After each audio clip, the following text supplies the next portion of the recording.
All right, welcome back to another episode of Inside Boxing Live. It is Dan Cadovio. It is Chris Algieri. We're in your ear holes and on YouTube every single week, twice a week, powered by ppv.com.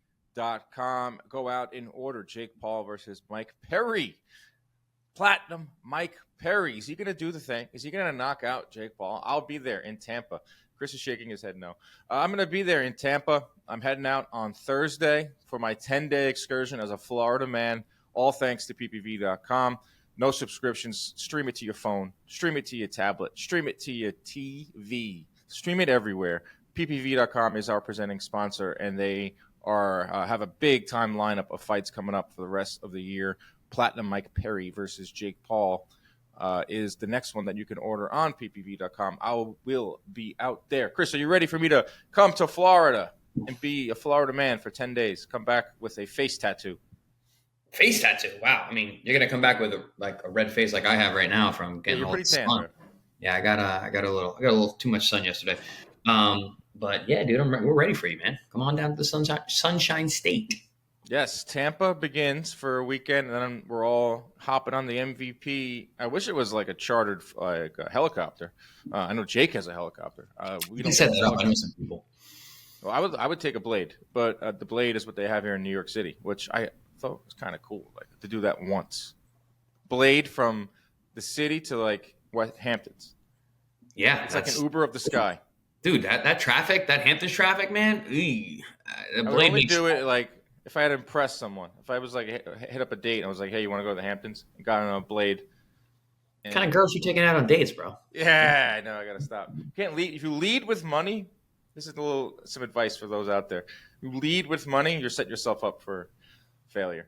I had this conversation this morning, actually. Whatever ground you give up, you never get back with ladies. So you really got to set the precedent early on. And if you're going to set a precedent with a high dollar mark like that, you're never getting that back, buddy. Helicopters every time, because that second trip to the Hamptons when you're in a car and you're schlepping it. Yeah, then you start to like learn who each other are, and then that's bad. That's bad. Some dating advice here to lead off the show. But yeah, we're going from Tampa to Orlando, and then Orlando for the MVP Most Valuable Prospect show, which is on the 26th of July. But on the 20th, it's Mike Perry versus Jake Paul. Amanda Serrano is in action. Ashton Silve, who is a nice looking prospect that was supposed to fight Floyd Schofield, is fighting on this card as well. I remember. I thought that would have been something. I was surprised that they were keep that. They were fighting that early in their careers. I know. Apparently, they're still going to keep that for November if the Tyson Paul fight happens. Also, Uriah Hall versus Chavez Jr. is going down on this card. So Uriah is a cool New York guy. So I've heard. I interested to talk to him. Talk to. He's a good dude. He's a good dude. Tell him I said what's up. I will. Should be a fun trip out in Tampa. Let's get to the program. The big fight this weekend was Jaron Boots Ennis, who picked up another stoppage. His return to the ring has been out for over a year. His first fight with Matchroom, his homecoming fight. They had a packed out Wells Fargo Arena. That's where the Flyers play. It's where the Sixers play. Awesome scenes out of Philadelphia. Great to see Boots in there. I thought he looked outstanding.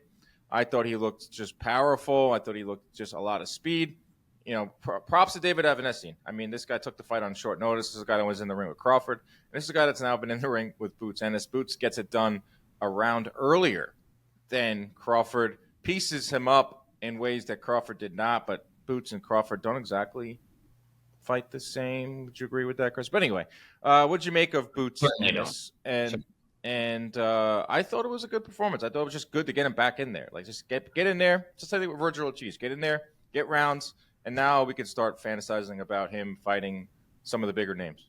Listen, we love Boots on here. Anyone who really has their ear to the ground for boxing and is like a true diehard likes Boots.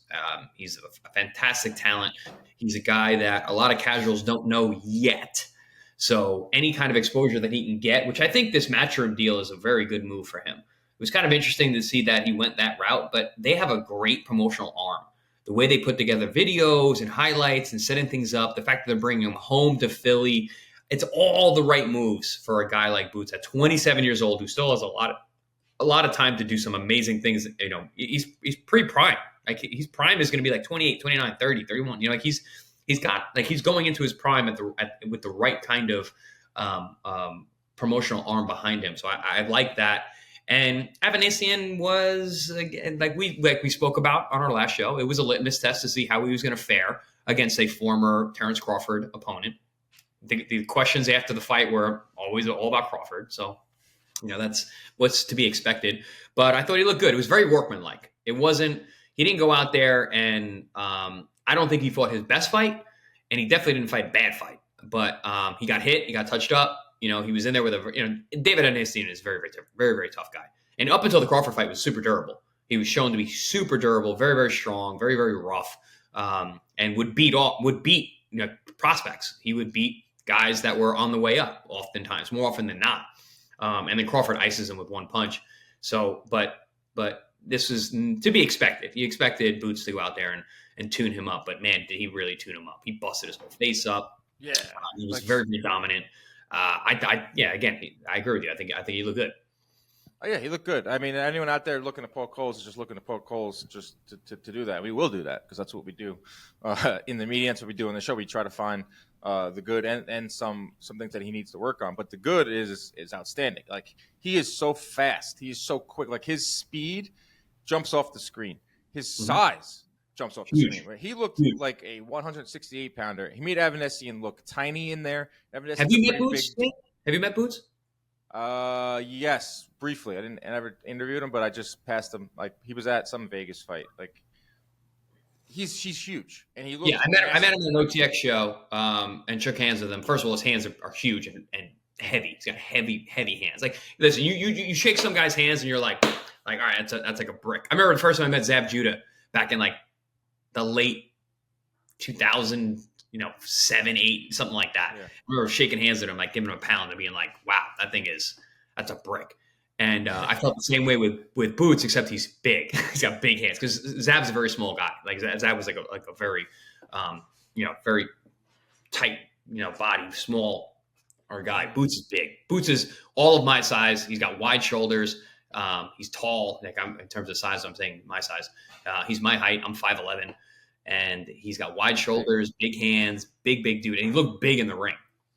He could go, like they're talking about, obviously, like 147 is where he wants to campaign. It's where he has campaigned. But like a 154, 160, 168, I don't think is out of the realm of possibility. Not like anytime soon. But like he could progress up there. But like 168 could be the ceiling for him because of, he has a 74-inch reach. Yeah. He just has like those raw skills. Like if you wanted to show someone like a highlight clip, like on Instagram, like who's next in boxing? Like guys are just sitting at the barbershop or just hanging out.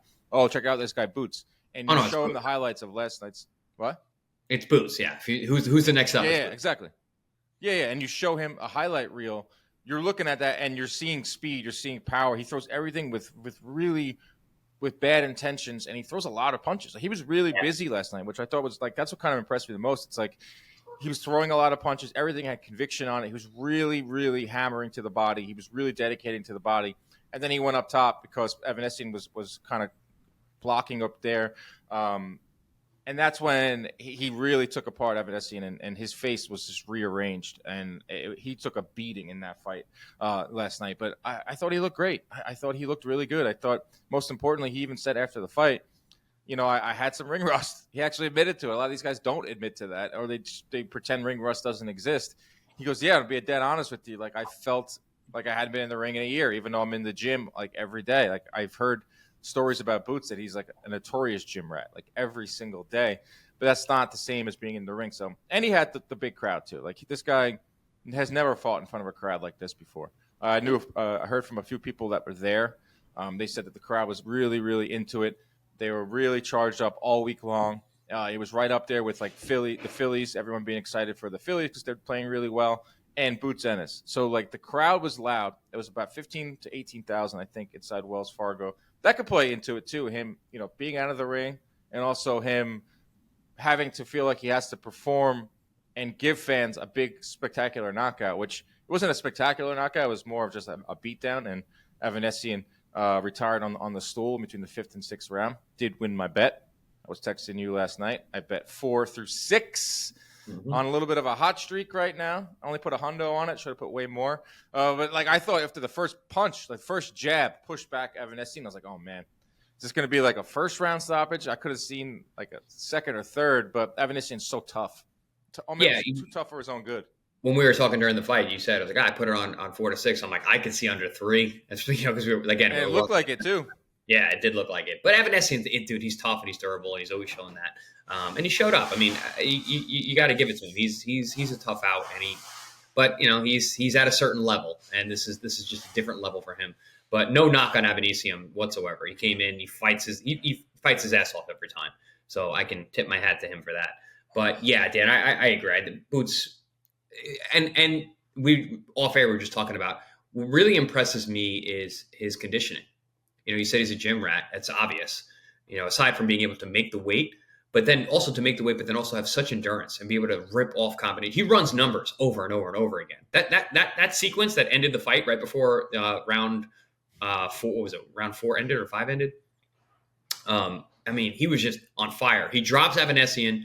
Evanescence gets up towards the end of the round, and he just unloads with like 4 or 5 like multiple punch combinations with power. That's hard to do, guys. Someone who's been in the ring, that's really hard to do to be able to rip off shots like that. Everybody's in shape. Nah, dude, we still throwing power shots, and they were all impressive and hard and fast. And at the same time, he was still defensively sound. So that shows next level conditioning, and that's what really impressed me last night when I saw. If I'm gonna harp on any one thing, I'm gonna say it's his size and his conditioning. Yeah, he threw 65 punches around, consistent. Came out and threw 70 in the first round. Through 70 again in the third. That's I love busy guys. I love the busy ones. That's a big number. And then also, Ennis landed 46% of his thrown combinations. So that's another stat that CompuBox provides. That's the combination stuff. So when he throws his combinations, not only does he throw a lot of combos, Chris, he lands. He's landing 46%. When he throws his combinations. But also, Dan, finding the holes in a guy like Evanescence who fights with a high guard defense and is normally really good at picking shots off. He's a physically strong guy, so he can take those shots on the arms. So the fact that that Boots is finding holes in that kind of defense, that's impressive as well. Yeah, absolutely. So what's next for Boots Ennis? That's the big question. Talking about Terence Crawford all week long, brought him up in the post-fight. It's something that fans have been looking for at 147. Now, with Crawford over at 154, fighting Madrimov on August 3rd, no easy task there. But that was the name that everyone was saying. Everyone is looking at a Boots versus Crawford fight. Not going to happen at 147. Probably going to happen at 154 if it is going to happen at all. I saw Sean Porter say, I don't think Crawford takes that fight. I've seen a lot of people on the Twitterverse saying, no way Crawford takes that fight because what is he going to get out of it besides a really hard fight, and it's not that big of a fight. I don't know, man. I like Boots, but I saw some things where I think Crawford can take advantage of. It's a type of situation, same thing with Canelo and Benavidez. Does Canelo take Benavidez now before Benavidez gets any better? Does Crawford fight Boots next before Boots gets any better? Because Boots does have some vulnerabilities, but he's still damn good, and I think it's a viable fight. I don't think it's like, no one knows Boots. Like a Boots versus Crawford fight would be one of the bigger fights of the year.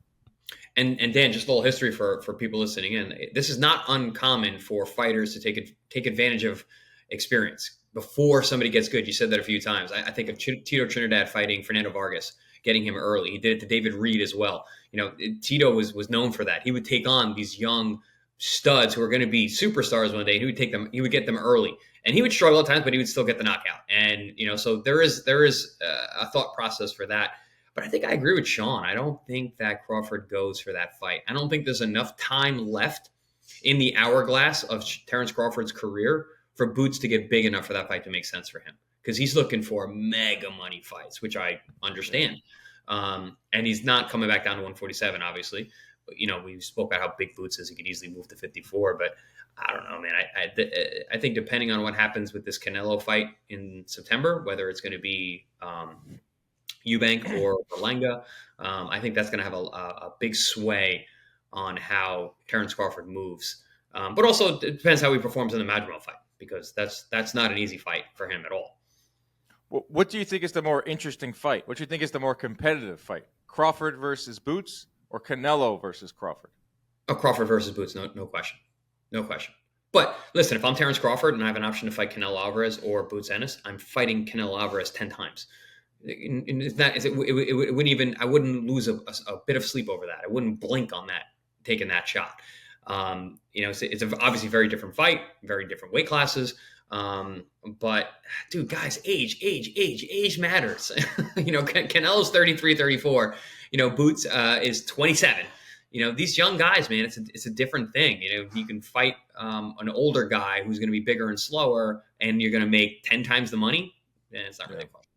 Well, Crawford's big game fishing. He's making it very, very clear. Turkey and Saudi wants Crawford versus Canelo. Crawford is looking towards Canelo. Benavidez looking towards Canelo. Canelo maybe looking at Crawford, not looking at Benavidez, looking at Eubank, looking at Berlanga.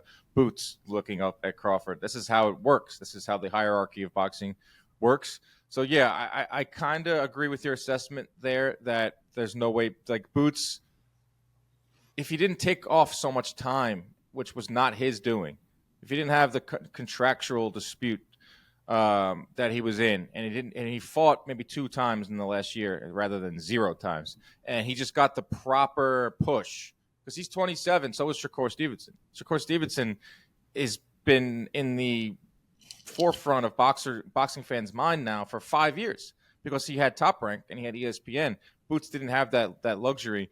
So yeah, he's kind of like, I wouldn't say starting over Boots, but he's behind it when it comes to marketability. He is 27, and like now Eddie Hearn, it's up to Eddie Hearn and Matchroom to kind of push that, fast forward it, his marketability in that part of his career, which they can do. Matchroom can do that, and they will do that.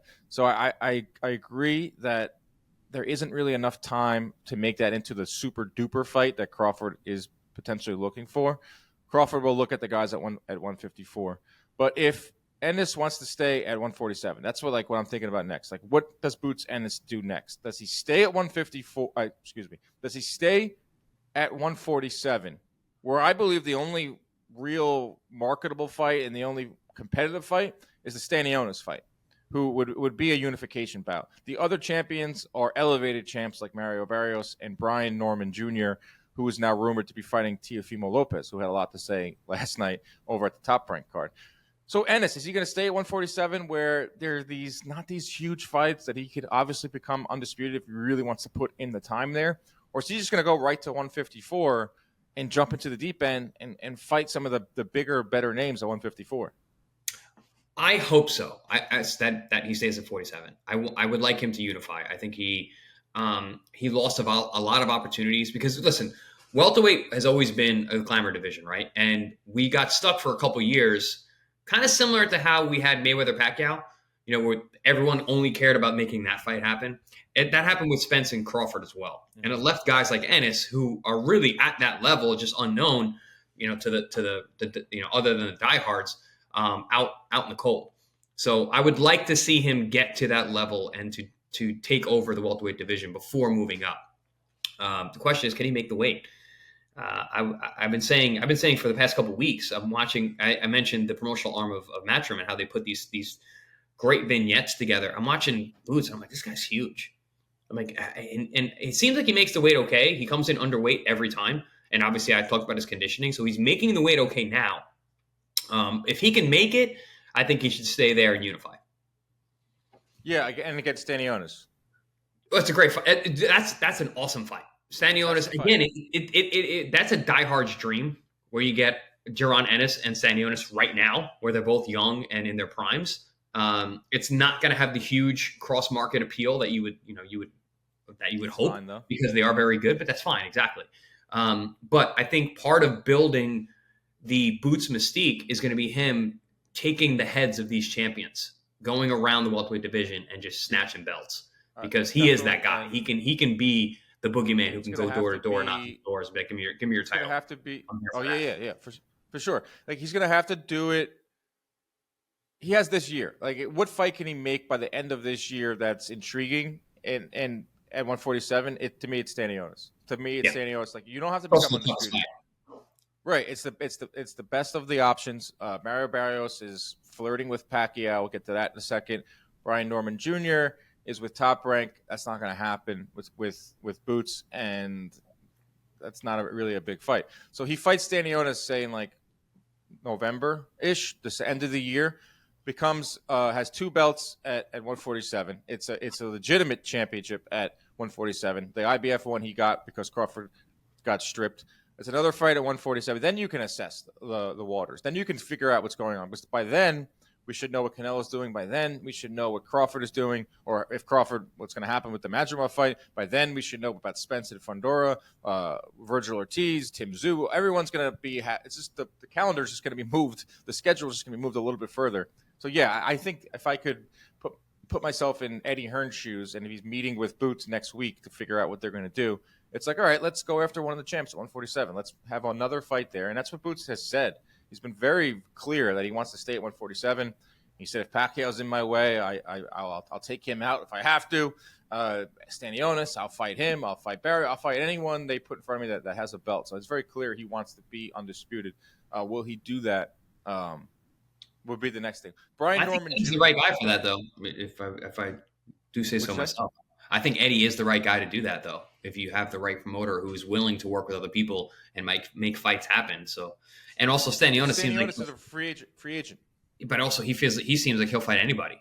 You know, he was ready to fight Virgil Ortiz. I mean, he just keeps getting snake bitten, and he either gets injured or his opponent gets injured. And I'm pretty sure Stanionis is not like linked with PBC anymore. I think he is open to fight with. He could make a fight with Matchroom, and they could make that easily. Brian Norman Jr. is a name that's been circulating at 147. And the reason I bring it up is because Teofimo Lopez was at the Top Rank card last night in Las Vegas, making his appearances, doing the rounds. And he says that like 140 there's nothing for him anymore at 140, even though there is. Teofimo, he's like, I want to go to 147. Three division world champ by the age of 27 is what's motivating me right now. Even though Brian Norman Jr., I mean, he's not like a real champ. I mean, it's an interim belt, so it'd be another asterisk for Teofimo. But we actually know how Teofimo rolls. Like he wants these accolades, even if they aren't true accolades. So Teofimo could be jumping up to 147 to fight Brian Norman Jr. So that's what's going on at 147. It's just a very strange division right now, where we don't have a real ruler of it. Like, it could be Boots, but there really aren't any other names. Like, some people at 147, like Haney's not going to move up to 147 and fight Boots. Like, none of these guys are rushing to fight Boots. So Stanionis, I think, might be the only guy that wants to fight him. But Teofimo Norman could happen at the end of the year. They say September at MSG.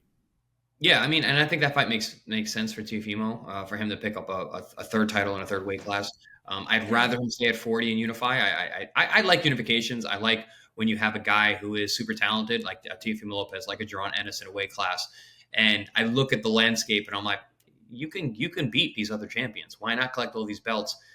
Belts matter. Teofimo's a guy who understands that. He's aware of that. But I understand that he's also chasing, the big money marquee fights. I think he's a little young for that. I don't think he needs to be in that mode right now. But listen, he can do whatever he wants with his career. Obviously, he's got two great heads on his record. He's got Lomachenko and Taylor. So going up to fight Brian Norman, who's not a big, well-known guy, but he does have an interim title. There is value in that. And that Lomachenko win is just looking better and better as Lomachenko has now become like a glorified gatekeeper. Like, not gatekeeper, but like now if he fights Tank now, that win that Teofimo had in 2020 means a lot more. But just one last thought. The crazy thing is, I think Loma still beats everyone except for Shakur and Tank. he beats everybody in the division. Morataya, who we saw last night, definitely beats him. Yeah. Someone said, put out a tweet, like, what are your thoughts on this weekend? Morataya is the lightweight Arnold Barboza, which kind of, I guess, like a decision guy and that doesn't have a lot of power. But to go back to one last thing on Boots. Underperformer. Yes. One last thing on Boots. Critiques. Obviously, we could talk about what he does well, and he wasn't in there with a killer, and his resume isn't the greatest. But What did you see in there? I did see him get tagged a bunch. If you're going to be an offensive fighter, you're going to find yourself in the pocket more. You're going to find yourself squared up a lot more. And then when he was squared up, Evanissi was able to get some clean shots on Boots. What's some critiques you took away from Boots' performance? I only have two. And one, he gets hit too much. He gets hit too much. But, like you mentioned, he stays in the pocket because he wants to deliver his own damage. But also, he's not a one-punch guy. And I think we saw that last night as well. Like, he beats you up. He breaks you down. And those kind of guys tend to have to be in the pocket. They're going to take more damage. They're going to get hit more. He's not Floyd Mayweather. He's not Shakur Stevenson. He's not a guy who's going to sit there and box. And he's not even like a Terence Crawford, because Crawford will box until he finds his positioning to let his power go, and he still doesn't get hit. So, but also Terence has one-punch power. He can knock guys out with a single shot. He did it to Avanesian. So that's going to be the knock on him, which it's not a knock because it's going to make him much more exciting, much more endearing to the fans if he's in the pocket fighting. But also, I will say this, because Boots has never had to worry about anyone who's been in front of him yet. He stays in the pocket because he's not worried about these guys. He's like, this guy, all right, I felt that against Crawford. He can't hurt me. He's not going to do that against Crawford. You beat me to my point. What happens when Boots has to box? What happens when Boots can't get hit? Are we going to see him be able to change that gear and do that? Which he very well may have that. He very well may have that in his toolbox, where he can be like, hey, listen, all right, I'm not getting hit tonight, so boom, here we go. And the best fighters can do that. So I'm curious to see if he's going to be a guy who's going to, he only has that gear where he stays in the pocket and gets touched, or if he needs to, he can get on his boxing IQ, use his length, use his speed, use his combinations, use his defense, his reactions. Because then you got a guy who is just multifaceted. He's got it all in. So Antonio on Twitter says, fans want fighters to be more offensive, and when they are and they get hit, they claim they're not ready for the top guys. Yeah. Is trying to please fans impossible? Yes. Flat out. Yes. Short answer, yes. What's the long answer? Short answer, yes. Yeah. Great question. Great construction of the question, but yes. Simple answer. Yeah. He wanted to hear our long answer because I said short answer, yes, on Twitter. So you have a long answer for him? Long answer is okay, yeah. So, I mean, basically, it was kind of what I was saying about the knock on Boots. I mean, yeah, he's going to be in there, but it's going to endure him to the fans because he's going to be more exciting. And then people are going to argue that, he's not ready for Crawford because, but again, he might go out there and then be able to box and be able to switch up the gear. In that case, then we are looking at a legitimate megastar. It's also just a fan thing too. It's like there's no nuance, especially on Twitter, and that's where a lot of these discussions go down. If you had these discussions in person, I feel like there would be a lot more balance. But there is no such thing as nuance on Twitter. So. Right. Someone's like, oh, Boots gets hit too much, or this guy gets tagged way too much. Like, look, you see how many times he got hit? Like, they pull up the Tank versus Frank fight. They pulled up some moments where Tank was getting hit with shots. I'm like, dude, it's a fight. Yeah. Like, you can't go in a pool and not expect to get wet. Like, you're going to get hit a bunch of times. Like, so do we want Shakur style, where he's not going to get hit at all, where he's being ridiculed? Twitter ridicules him too. And then Twitter is going to ridicule you either way. They're ridiculing, Shakur for being too defensive. And then when he does because he actually did go to walk down Artem the other day, and he got hit with some shots in between because that's not really his style. So he's forcing the action for the fans, and they still rag on him. Like it's tough. I want to talk about my career real quick. I hate bringing up my own stuff, but like when I fought Ruslan, I couldn't get hit by that guy. He broke my face the first time he punched me. So I'm like, all right, I can't get hit with him, so I'm going to box for the rest of this fight. Then I fight Amir Khan, and everyone's like, oh, Chris is going to run. And then I went after him the entire time and pushed the action, backed him up, got him against the ropes, fought in the center of the ring the entire time.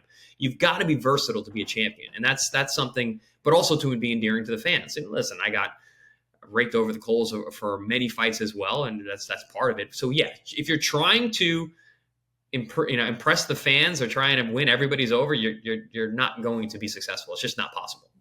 No, it's impossible. So yeah, exactly. Some fans like certain styles. It seems like fans want more of like Boots' style, but don't say he got tagged. They'll be like, oh, he got hit way too much for my liking. But like he's gonna get hit. Like that's what's gonna make.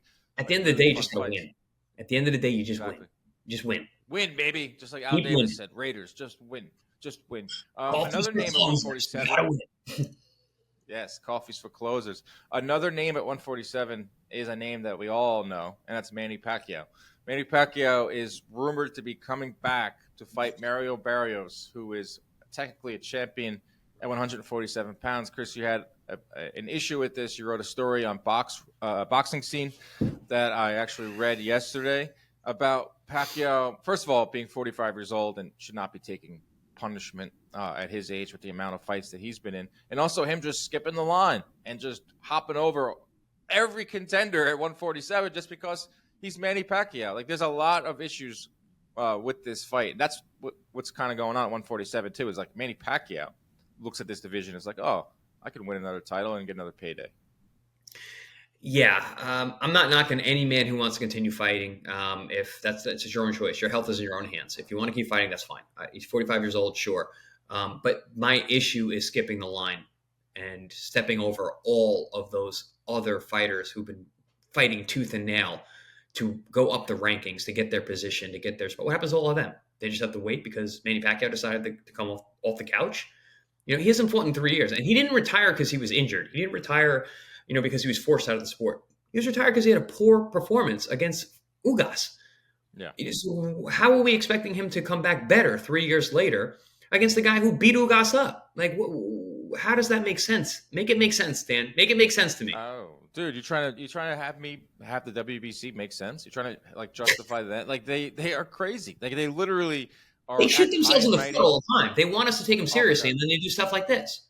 Right, like you said in your story, it's like, all right, well, let's look at these ratings and let's actually go by the ranking system. UFC does it really well, and everyone knows who the top 10 is, and they actually have, 8 fights 7, and then they go down the list. The second one fights 2, and then they fight the champion.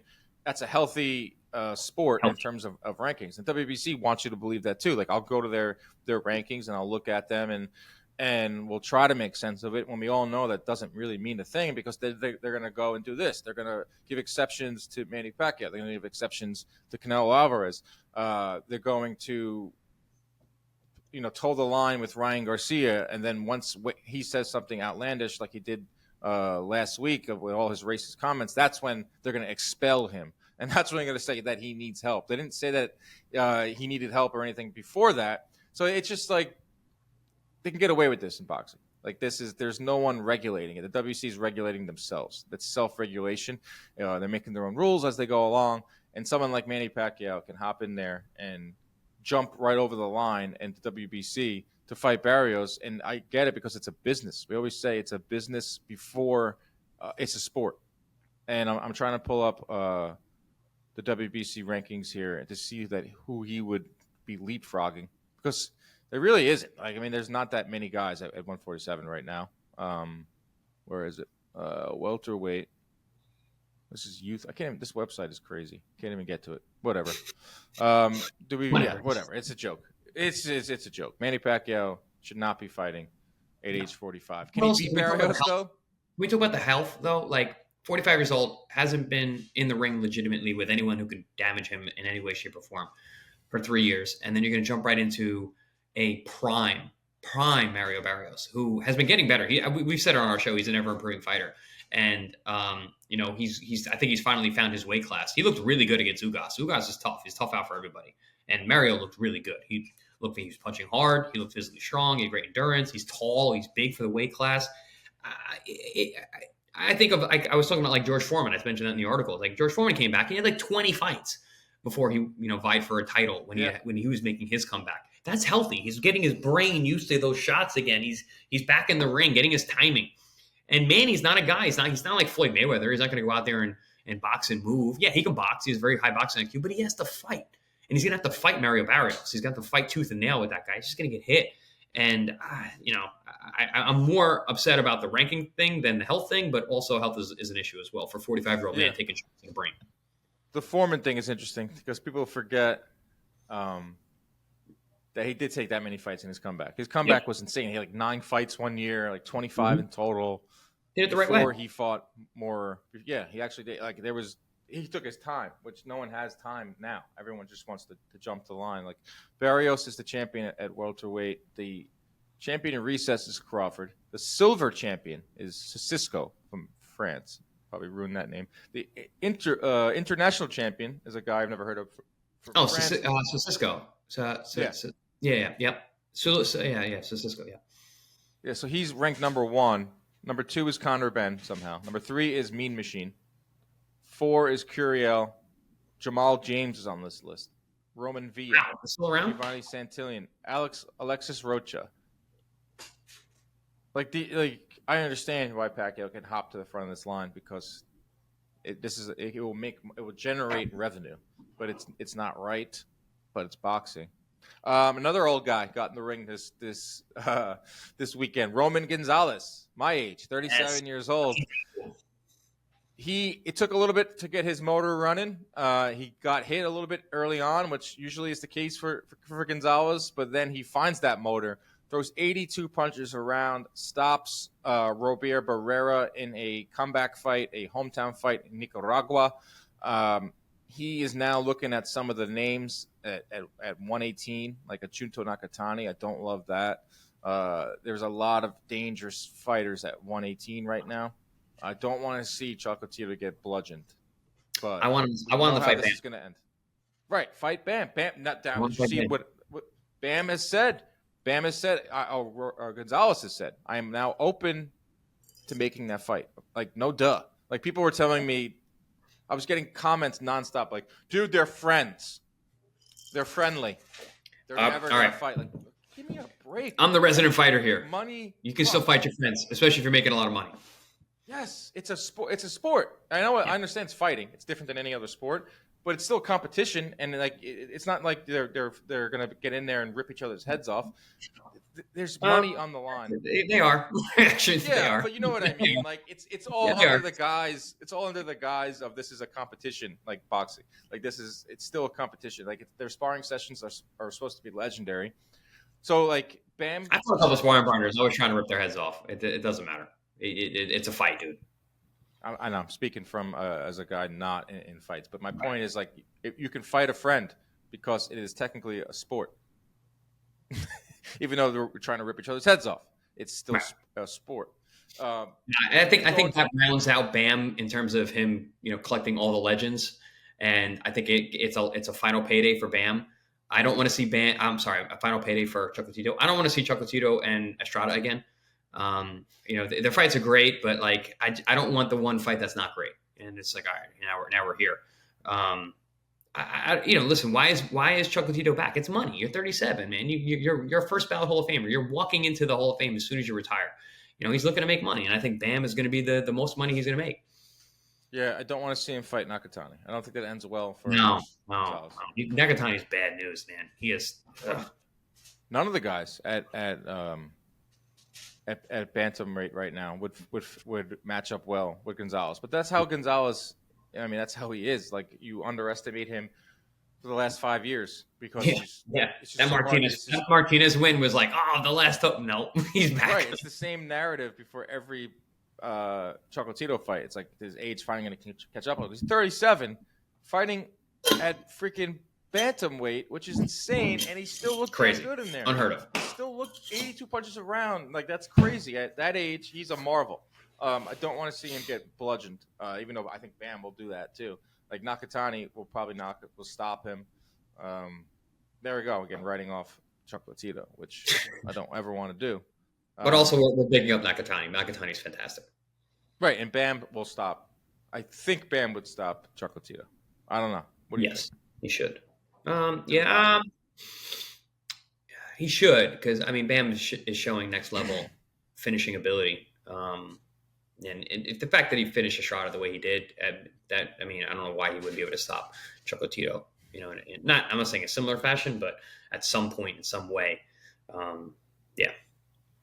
Anything else this weekend that caught your eye? Scott Nicholson was in action. She looked pretty good in terms of boxing.